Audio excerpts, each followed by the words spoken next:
Shalom, my friends. Well, I don't want to be the very first to say it, but we are approaching the very last days of the month of August, and that means that in the United States, something called Labor Day weekend is near at hand, with all of the binge shopping appertaining thereunto.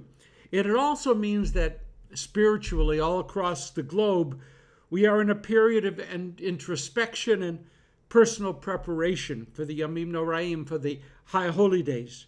Rosh Hashanah begins Sunday evening, September 29th, or more appropriately, Rosh Hashanah begins on the 1st of Tishrei, 5780. We're really amazed. Was the Passover Seder really, from this point, 5 months ago? And by the way, where did we pack up all of those white kippot for services on Rosh Hashanah Yom Kippur? A footnote: as part of my personal preparations, I'm catching up on some long delayed reading. I'm currently consuming Jonathan Sarna's superb one-volume history of American Jewish life, titled appropriately enough, American Judaism, A History. Great title. For all of us concerned about so many of the political and cultural forces buffeting the Jewish people right now, the Sarna volume is a must-read. The America of today is not utterly alien to many of the Americas in our past, and we should know that to be warned.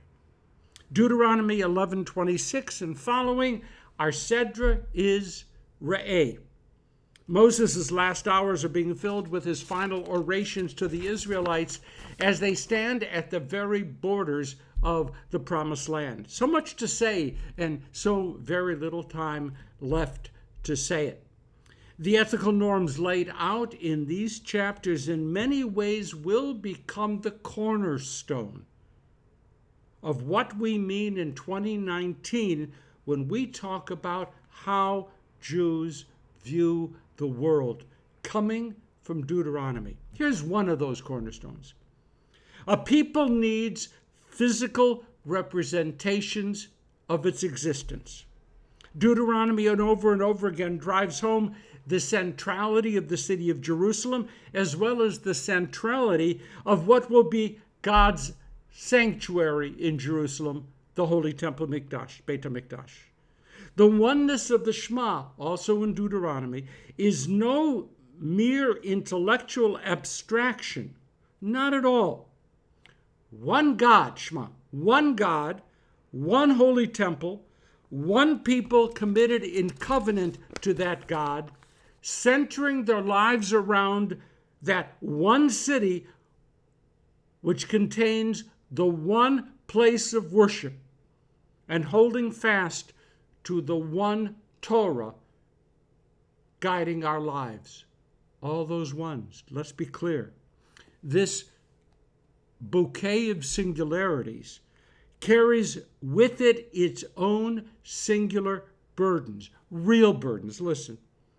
One God who will tolerate neither being ignored nor being challenged. One city, the very existence of which requires behavior, ethical as well as ritual, appropriate both to the setting and to its occupants. One temple in which fake prayers and meaningless offerings and deceitful promises and corrupt practices can never be tolerated. One people, listen, so that shattering the unity of the Jewish people is most definitely to be understood as a direct attack on the will of God and on the viability of the covenant and one Torah.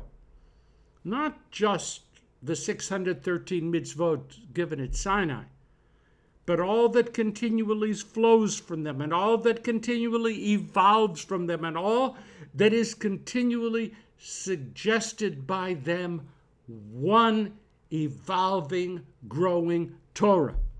Ray makes clear that the result of accepting such burdens, singular burdens, will be happiness. Moses tells us over and over that there is real happiness to be found Usamachtem, in our Sedra. And again, Usamachtem lifnei Adonai, and you'll rejoice, be happy before God. And yet another time, a third time, Visamachta lifnei Adonai, you'll be happy, you'll rejoice in the presence of God. Real joy in embracing such a formula for existence, for embracing our way of existence. Moses seems to be powering the Jewish people along a path of absolute otherness. One God, one people, one way. And yet, in the book of Amos, itself a superb volume of timeless ethical teaching, the prophet Amos roars at our people, Halo chivnei kushiyim atem li? Are you not just the same as the Ethiopian people to me, says God? I did miracles for you, yeah, but I also did miracles for them. I brought you out of captivity, yeah, but I also brought them out of captivity. Amos demands that we stop seeing ourselves as something other than what we really are. Just another group of people in the eyes of God. We're all products of the elements of creation. Each of us has a soul. We are all capable of spiritual and ethical and moral and intellectual greatness. And we are all susceptible of falling into murderous and corrupting sinfulness. So the question, is this people of numerous singularities truly other than all of the other peoples? Or are all peoples, no matter what our lands of origin, no matter what trappings of faith and ritual we embrace, no matter what texts we declare to be holy, are we all really the same? The very first words of our Sedra seem to supply the answer. Re'eh. Anochi noten lifnechem hayom bracha uklala. Behold, this day I set before you blessing and curse. Of course, in the eyes of God, we are just like the Ethiopians and the Armenians and the Cherokees and the Inuit. We are all creatures of this universe. We live, we die, we dream, we have nightmares, we fail, we achieve, we build, we destroy, we love, we hate, we reach, we fall short. And yet, of course, we are different, dramatically different. For the Jewish people, ours is a narrative of difference, a narrative of difference. Sarah, Jacob, Miriam, David, Egypt, Sinai, deserts, Torah, Jerusalem, kings, prophets, sages, martyrs, victims, heroes, giants of the mind, giants of the heart. In our narrative of difference, we are other, forever other. We can never stop being creatures of one universe. That can't happen. It's built into our DNA. But if we so choose, we can embrace our singularities and create a community, a people, a society, unlike that which has arisen among any other people. Not better, but other. And that otherness can become the fuel, the instrument, the engine, the GPS for how we can uniquely shape our world, if we so choose.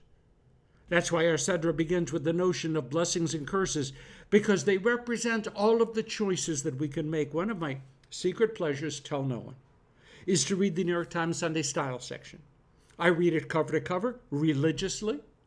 Weddings, love that failed, chance encounters that bring unexpected personal fulfillment or devastating disappointment. I am always fascinated by how people will go to any extreme in order to make themselves appear to be unique, but unique in a way that other people will want to be unique just like them.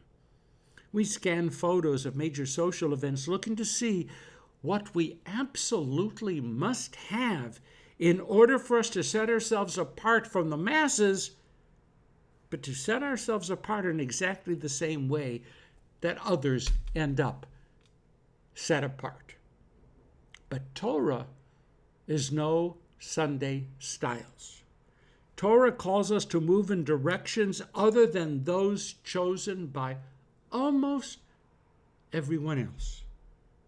We need not envy the lifestyles of others, and we need not envy the religious and moral styles embraced by others. To be clear, our narrative of otherness has not always made us beloved of others. Our narrative of otherness has not always lifted our behaviors and our choices above the behaviors and choices of others. But sometimes, just sometimes, we have discovered the simcha, the true joy that is promised to us in this week's Sedra. If we choose well, then we just might discover joy in the presence of God. Isn't that a wonderful pre-Rosh Hashanah thought? Okay, that's it. The narrative of otherness. Have a wonderful Shabbat, and please help share our study with others. Shabbat Shalom.